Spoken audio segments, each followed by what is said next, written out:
Hello दोस्तों, आपका स्वागत है हमारे चैनल में। हम एजुकेशन रिलेटेड वीडियो बनाते हैं, तो चलो स्टार्ट करते हैं हमारे टॉपिक से। तो आज का टॉपिक है हमारा कोऑर्डिनेशन केमिस्ट्री। इसको आप इनऑर्गेनिक का 50% पार्ट भी काउंट कर सकते हैं, क्योंकि ये कोऑर्डिनेशन केमिस्ट्री है ना, उसमें आप जितने भी कॉम्पिटिटिव एग्जाम देखोगे उसमें इसका सवाल आएगा, क्योंकि ये बेस है। इसका क्वेश्चन क्यों आता है मैं आपको बता देता हूँ, क्योंकि ये रिसर्च का मेन टॉपिक है इनऑर्गेनिक केमिस्ट्री का, जो हमारी केमिस्ट्री की ब्रांच है उसका। तो ये तो आना ही आना है, आपको कर लेना है अच्छे से। वो जो ये नहीं किया तो आप समझ लो आप इनऑर्गेनिक में से सारा सब कुछ अटेंड नहीं कर पाओगे, यही ज्यादातर पूछा जाता है। तो ये कोऑर्डिनेशन केमिस्ट्री होता क्या है? पहले तो कोऑर्डिनेशन केमिस्ट्री है, ये कोऑर्डिनेट बॉन्ड से रिलेट करता है। और ये कोऑर्डिनेट बॉन्ड क्या होता है कि आप एक लिगांड ले लीजिए, उसमें उसके पास कोई लोन पेयर है या फिर नेगेटिव चार्ज और पेयर ऑफ इलेक्ट्रॉन है, उससे वो मेटल की एम्प्टी ऑर्बिटल होगी, उसमें वो इलेक्ट्रॉन डोनेट करेगा। तो ये तरफ से ये बनने वाला बॉन्ड को हम कहेंगे कोऑर्डिनेट बॉन्ड। और कोऑर्डिनेट बॉन्ड से ही आता है कोऑर्डिनेशन केमिस्ट्री। तो कोऑर्डिनेट बॉन्ड से ही मेनली रिलेटेड है हमारी कोऑर्डिनेशन केमिस्ट्री। तो देखिए ये कोऑर्डिनेशन केमिस्ट्री का इतना बड़ा रोल क्यों है, ये 50% क्वेश्चन उसमें से क्यों आता है? क्योंकि रिसर्च में ये ज्यादा पॉपुलर फील्ड है और उसमें ही ज्यादातर रिसर्च होते रहते हैं। तो इसका हम डिवाइड करेंगे। तो ये कोऑर्डिनेशन केमिस्ट्री को हम 3 अलग अलग हिस्सों में स्टडी करेंगे। तो अलग अलग पार्ट क्या होगा?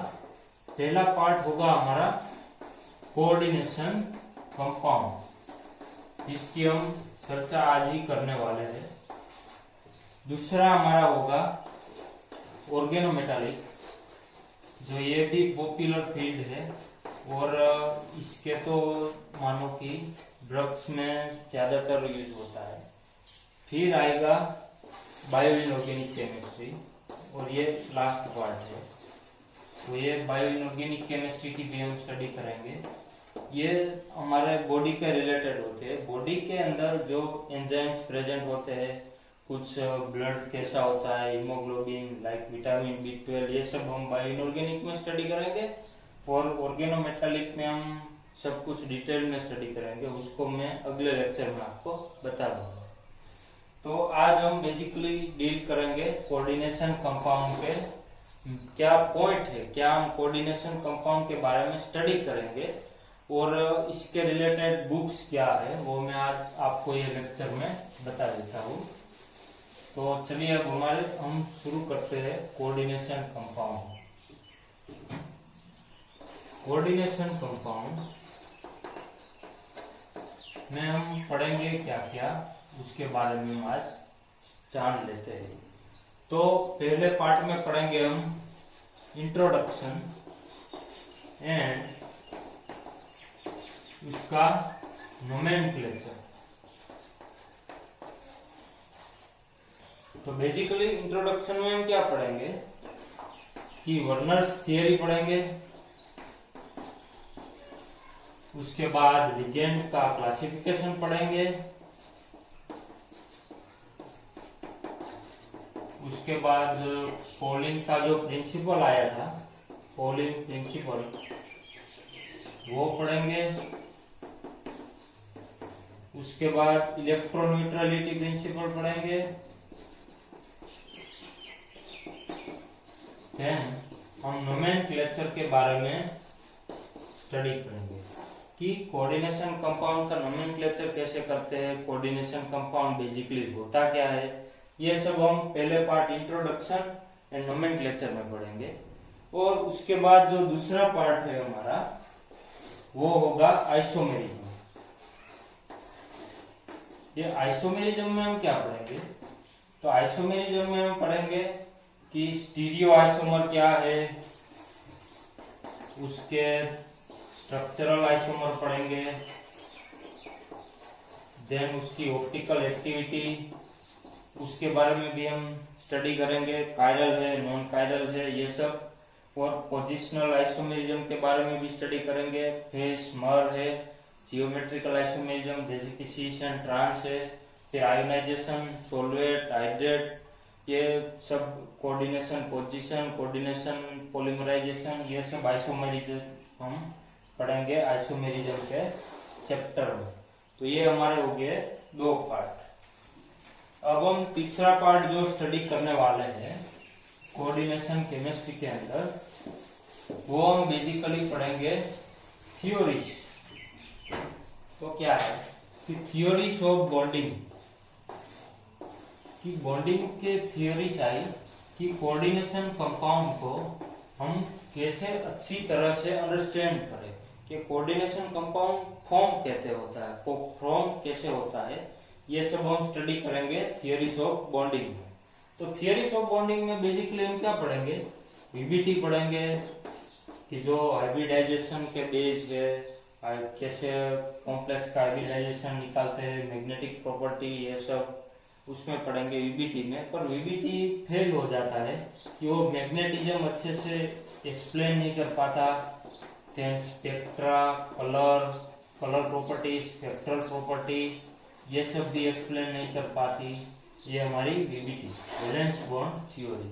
तो उसके बाद आई सीएफटी। सीएफटी क्या होती है, crystal field theory. Crystal field theory है वो सॉलिड स्टेट फिजिक्स में से आई है, तो उसका भी हम स्टडी करेंगे। उसमें बेसिकली डी ऑर्बिटल से ही डील होती है। तो ये थियरी भी हमारी फेल हो गई, फेल तो नहीं कह सकते, पर उसका ड्रॉबैक आया था।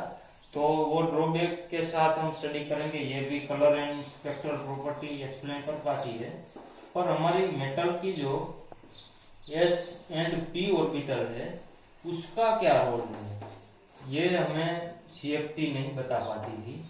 तो इसलिए हमने नई थियरी लॉन्च की थी, जो हमने तो नहीं की थी पर वो साइंटिस्ट ने की थी।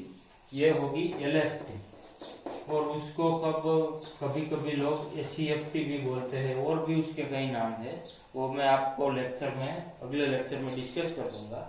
तो एलएफटी क्या होती है, लिगेंड फील्ड थियरी, और एसीएफटी को कहते हैं एडजस्टेड और एडवांस्ड क्रिस्टल फील्ड थियरी। तो उसका भी हम स्टडी करेंगे बहुत अच्छे से। और उसके बाद क्या है कि हम सीएफटी में जो डी ऑर्बिटल का स्प्लिटिंग होता है, लीनियर कॉम्प्लेक्स में कैसे स्प्लिटिंग होगा, स्क्वायर प्लेनर में कैसे होगा, टेट्राहेड्रल में कैसे होगा, ट्राइगोनल बाइपिरामिडल में कैसे होगा, क्यूबिक स्ट्रक्चर में कैसे होगा, ये सारे के सारे हम क्रिस्टल फील्ड स्ट्रक्चर स्प्लिटिंग के डायग्राम है वो सब भी देख लेंगे अच्छे से। उसके बाद एलएफटी में भी हम सब डायग्राम्स को स्टडी कर लेंगे और ये सब। फिर हम देखेंगे जेटीडी, तो इससे तो हाई लेवल के एग्जाम में क्वेश्चंस आते ही है। जेटीडी यानी कि यान टेलर डिस्टोर्शन, उसको कई लोग जॉन टेलर जैसे भी उच्चारण ठीक होता है वैसे बोलते रहते हैं। तो ये भी हम स्टडी करेंगे। उसके बाद स्पाइनल्स क्या है, उसके बाद हम पढ़ेंगे इसमें कि हमारी जो है सीएफएससी एनर्जी कैसे निकालेंगे, उसके हीट कन्वर्जन कैसे करेंगे, देन सीएफएससी का रोल क्या होता है, सीएफएससी कैसे कैलकुलेट करते हैं, और उसके उपयोग से, उसके यूज से हम आयोनाइजेशन एनर्जी, फिर लैटिस एनर्जी, फिर होता है हमें स्पाइनल्स डिसाइड करना। तो स्पाइनल्स बेसिकली 3 टाइप्स के होते हैं, नॉर्मल होते हैं, इनवर्स होते हैं, और नॉन टीएम के भी मिक्स्ड कहते हैं, उससे मिक्स्ड स्पाइनल भी होते हैं। तो ये सब का सब पॉइंट्स हम इसमें स्टडी करेंगे हमारी थ्योरीज ऑफ बॉन्डिंग के पार्ट में। तो ये हमारा हो गया तीसरा पार्ट। उसके बाद हम मूव करेंगे 4th पार्ट में, वो बेसिकली होगा हमारा मैग्नेटिज्म। तो मैग्नेटिज्म में हम क्या पढ़ेंगे ये भी हम आज जान लेते हैं। तो मैग्नेटिज्म है, उसमें हम क्या पढ़ेंगे कि ससेप्टिबिलिटी के बारे में पढ़ेंगे, वॉल्यूम ससेप्टिबिलिटी है, मैग्नेटिक ससेप्टिबिलिटी है, ग्राम ससेप्टिबिलिटी है, ये सब के बारे में भी हम स्टडी करेंगे। फिर paramagnetic compound, ferromagnetic compound, diamagnetic compound, ferrimagnetic, anti ferrimagnetic, ये सब कंपाउंड की भी हम कैरेक्टरिस्टिक्स, प्रॉपर्टीज और उसके एग्जांपल्स ये सब हम स्टडी कर लेंगे। और दूसरा क्या है कि पैरामैग्नेटिक पर परमिएबिलिटी का है, वो परमिएबिलिटी और ससेप्टिबिलिटी का टेम्परेचर के साथ दूसरे अलग अलग different type of magnetic properties compound की होती है, लाइक पैरामैग्नेटिक, डायमैग्नेटिक, उसके साथ उसका ग्राफ कैसा आता है उसकी भी हम स्टडी करेंगे। देन क्यूरीज लॉ स्टडी करेंगे। देन और जो भी है हमारा टीआई भी एक होता है, टेम्परेचर इंडिपेंडेंट पैरामैग्नेटिज्म, उसके बारे में भी हम स्टडी कर लेंगे। और आपके सब पॉइंट में कवर करा दूंगा, आपको कुछ भी छोड़ने नहीं दूंगा, यानी कि आपका कुछ बचेगा ही नहीं। आप ये पढ़ लोगे तो समझो सारा आ जाएगा, ऐसे मैं पढ़ाऊंगा आपको। देन मैग्नेटिज्म में और भी हम पढ़ेंगे, स्पिन क्रॉसओवर इक्विलिब्रिया होती है, कब हाई स्पिन से लो स्पिन आ जाता है, फिर एफ ब्लॉक के अंदर जो एक्सेप्शंस केस आते हैं मैग्नेटिज्म में, वो भी हम अच्छे से स्टडी कर लेंगे। उसके बाद मैग्नेटिज्म के बाद हम पढ़ेंगे, वो हमारा 5वां पॉइंट है, तो है कलर एंड स्पेक्ट्रल प्रॉपर्टी। तो ये कलर एंड स्पेक्ट्रल प्रॉपर्टी में बेसिकली हम क्या पढ़ेंगे, ये हम भी अभी डिस्कस कर लेते हैं। तो ये कलर में क्या होता है कि हमें देखते हैं हम, ये यूवी, इसके बाद आता है विजिबल, उसके बाद आता है आईआर, ये तीन ही ऑर्डर में हम तो आपको सारे का सारा ऑर्डर लिखा के सिखा देंगे। पर ये अभी आप ये समझिए, ये विजिबल होता है ना, ये कलर के लिए रिस्पॉन्सिबल होता है कि हमारी आई है ना, नेक्ड आई, वो विजिबल कलर को ही पहचान पाती है, उसको ही देख सकती है। उसके बाद क्या है कि हमें या तो व्हाइट दिखेगा या तो ब्लैक दिखेगा, यानी क्या है कि यूवी और आईआर और उसके बाद जो सभी रीजन होते हैं उसके अंदर का कलर है वो हमारी आई पहचान पाती नहीं है। तो इसलिए हम इसको कलर कहते हैं। कौन से कंपाउंड कलर दिखेंगे, कौन से कंपाउंड को कलर नहीं दिखाएंगे, ये सब भी स्टडी करेंगे। उसके बेसिस पे से हम डेल्टा ओ कैसे कैलकुलेट करेंगे, यानी कि CFSE की वैल्यू कैसे कैलकुलेट करेंगे, ये सब भी हम स्टडी कर लेंगे। उसके बाद कौन सा कंपाउंड है तो कौन सा स्पेक्ट्रा देगा, उसके बाद माइक्रोस्टेट कैसे कैलकुलेट करेंगे, उसके बाद ट्रम सिंबल का जो पॉइंट है मैं उसमें उसको भी इसमें ही कवर कराऊंगा। ट्रम सिंबल में बेसिकली एटॉमिक ट्रम सिंबल, ध्यान लेंगे हम मोलिकुलर ट्रम सिंबल, ये दोनों ट्रम सिंबल इसमें ही स्टडी कर लेंगे। देन हम पढ़ेंगे इसमें माइक्रोस्टेट्स। माइक्रोस्टेट्स को कैसे निकालते हैं, माइक्रोस्टेट्स यानी क्या होता है कि आप किसी भी चीज हो उसकी आप कितनी डिफरेंट वे में अरेंजमेंट कर सकते हो, ये होता है बेसिकली माइक्रोस्टेट। तो इसके बारे में भी हम स्टडी कर लेंगे। फिर ऑर्गल डायग्राम है, उसको भी हम देख लेंगे। तानाबे-सुगानो डायग्राम देख लेंगे। देन कोरिलेशन, फिर कुछ डायग्राम्स आते हैं वो मुझे अच्छे से याद नहीं है, तो उसके बारे में भी हम स्टडी कर लेंगे। और सब कुछ स्टडी कर लेंगे कलर और स्पेक्ट्रल प्रॉपर्टी के रिलेटेड, जो हमारे कोऑर्डिनेशन कंपाउंड में बेसिकली इम्पोर्टेंट है, ये सब हम देख लेंगे। तो ये हो गया हमारा 5वां टॉपिक। उसके बाद हम पढ़ेंगे जो हमारा आखिरी टॉपिक बचेगा कोऑर्डिनेशन कंपाउंड्स में, जो ये कोऑर्डिनेशन ब्रांच का एक उसकी भी सब ब्रांच है कोऑर्डिनेशन कंपाउंड। वैसे तो क्या होता है कि अब तो लोग OMC कोऑर्डिनेशन कंपाउंड और बायो इनऑर्गेनिक केमिस्ट्री, इन तीनों को अब डिफरेंट ब्रांच में स्टडी करते हैं, पर बेसिकली क्या है वो सब आते हैं कोऑर्डिनेशन केमिस्ट्री के नीचे ही आते हैं, पर उसके ही अंडर स्टडी होती है इसकी। पर अब तो क्या है कि उतनी ब्रांच वाइड हो गई है, क्या कि ब्रॉड हो गई है, इसलिए उसको 3 सेपरेट पार्ट में भी स्टडी करते हैं। तो ऐसा है ये सब। फिर हम पढ़ेंगे हमारा लास्ट टॉपिक है तो रिएक्शन मैकेनिज्म। ये बहुत ही इम्पोर्टेंट पॉइंट है, रिएक्शन मैकेनिज्म हम खास पढ़ेंगे। तो रिएक्शन मैकेनिज्म में बेसिकली आप क्या पढ़ोगे, तो उसमें हम फॉर्मेशन कांस्टेंट के बारे में पढ़ेंगे। फॉर्मेशन कांस्टेंट, इक्विलिब्रियम कांस्टेंट के बारे में पढ़ेंगे। तो वो क्या होता है कि एक स्टेप वाइज है, स्टेप वाइज स्टेबिलिटी कांस्टेंट है, उसको ऐसे भी बोलते हैं। देन ओवरऑल स्टेबिलिटी कांस्टेंट के बारे में भी हम स्टडी करेंगे। ऐसे करके हम फॉर्मेशन कांस्टेंट के बारे में स्टडी कर लेंगे।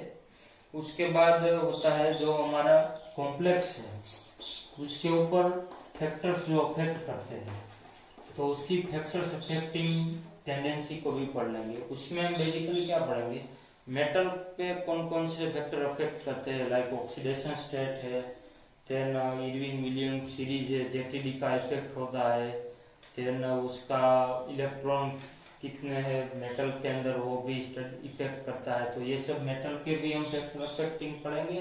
देन होता है ये एसएचएबी प्रिंसिपल, इसको तो हम एसिड बेस में भी अच्छे से पढ़ेंगे, पर इसमें हम पढ़ेंगे कि हार्ड सॉफ्ट एसिड बेस सिद्धांत है वो पियर्सन ने दिया हुआ था।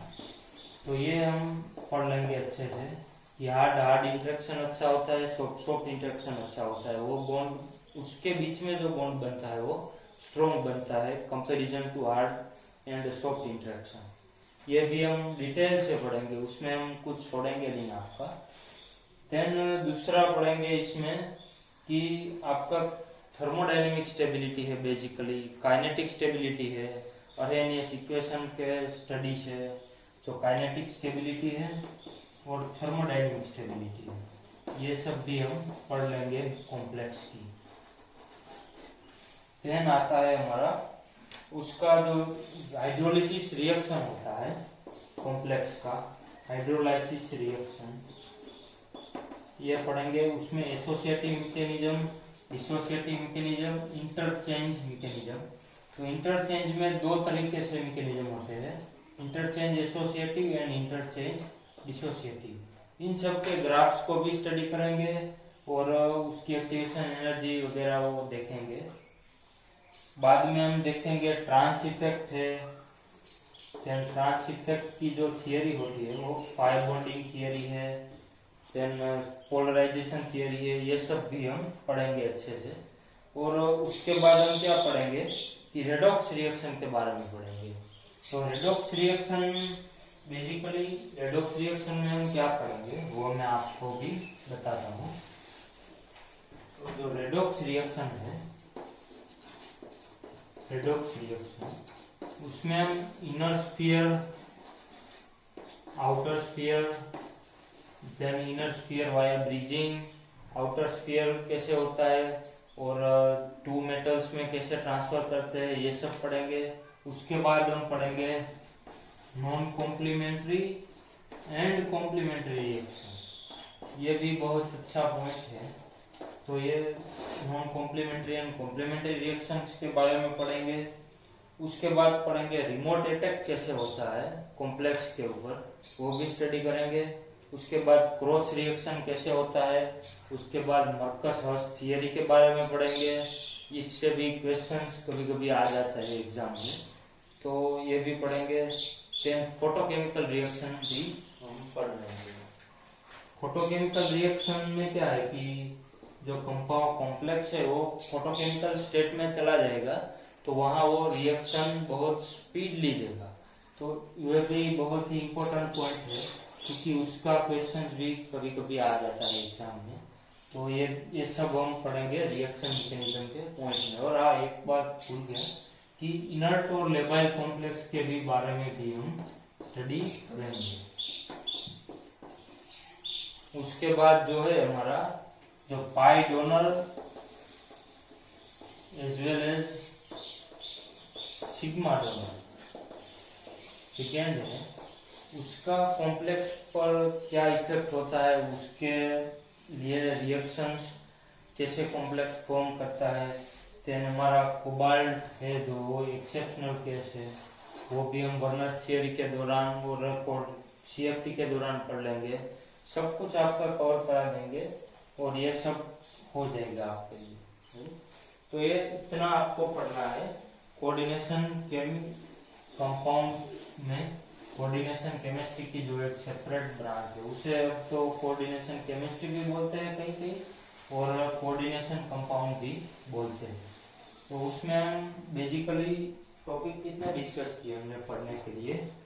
पहले तो इंट्रोडक्शन प्लस नोमेनक्लेचर, देन दूसरा किया था हमने आइसोमेरिज्म के बारे में study, then theories of bonding, then पढ़ेंगे बेसिकली हमारा मैग्नेटिज्म, देन पढ़ेंगे कलर एंड स्पेक्ट्रल प्रॉपर्टीज,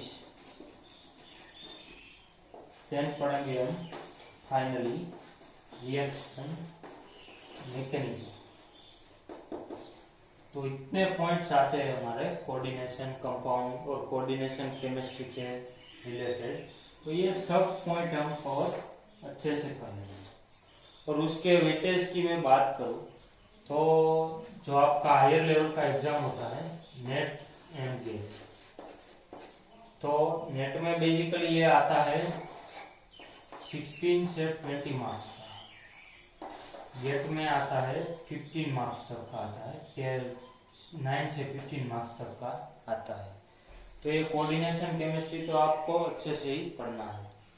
उसके बाद organometallic, bio inorganic, main group जैसे कि सारे पॉइंट्स हम कवर करेंगे ऐसे ही वीडियो लेक्चर के दौरान। तो अब तो हमने ये कोऑर्डिनेशन कंपाउंड्स के जो हम स्टडी करने वाले हैं और अपकमिंग लेक्चर्स में ये हमने आज स्टडी कर लिया। तो उसके बारे में हमने आज डिटेल से डिस्कस कर ली कि हम क्या क्या उसके डीप में पढ़ेंगे, क्या क्या उसके अंदर पॉइंट्स के अंदर कवर कराएंगे, ये सब हमने आज डिस्कस कर लिया। तो अब आइडिया दे देता हूँ मैं बुक्स को। किसी भी कोई भी एजुकेटर है आपका, आप किसी भी चैनल से देख रहे हो, किसी भी मीडियम से पढ़ रहे हो या फिर कोचिंग मटेरियल से पढ़ रहे हो, कोई दिक्कत वाली बात है ही नहीं। पर क्या है, बुक्स है ना, बुक्स उससे बड़ा गुरु कोई हो ही नहीं सकता है इसके लिए। इसलिए मेरा पर्सनली बिलीव है बुक्स पे। तो हो सके तो आप बुक्स जरूर पढ़ना। मैं आज आपको कई सारी बुक सजेस्ट करने वाला हूँ कोऑर्डिनेशन केमिस्ट्री की, जो आई थिंक बेस्ट में से बेस्ट बुक है। उससे बाहर आपको जाने की शायद ही प्रॉब्लम पड़ेगी बेसिक टू एडवांस कोर्स करने। तो ये आपको आ गया तो समझो आपका काम आसान हो जाएगा। तो चलो दोस्तों, हम डिस्कस कर लेते हैं बुक्स के बारे में। बुक्स तो बुक्स है भाई, बुक्स पढ़ो। बुक्स तो है ना, क्या कहते हैं, जान आ जाती है बुक्स के नाम लेने में हमें जी। तो चलो, ये जो हमने वो सब पॉइंट बेसिक को डिस्कस करने के लिए और एडवांस भी दिया गया है। उसकी हम पहली बुक का नाम लेते हैं आपके सामने। तो वो बुक का नाम है कोऑर्डिनेशन केमिस्ट्री बाय यानी कि द्वारा, ऑथर, दूसरा कुछ मीनिंग मत लेना। ये अजय कुमार साहब ने लिखी, बहुत ही बढ़िया बुक है। आपको कोऑर्डिनेशन केमिस्ट्री कुछ भी पता नहीं है तो पहले तो आप एनसीईआरटी पढ़ लीजिए।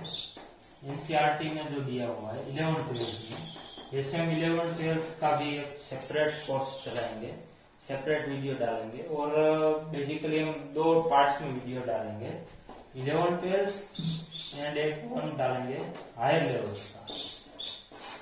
तो दोनों पार्ट में हम वीडियो को डालेंगे यूट्यूब पे। तो ये आप पहले 11-12 की एनसीईआरटी पढ़े, उसके बाद आप अजय कुमार पढ़े। अजय कुमार में आपको बेसिक कुछ भी पता नहीं है।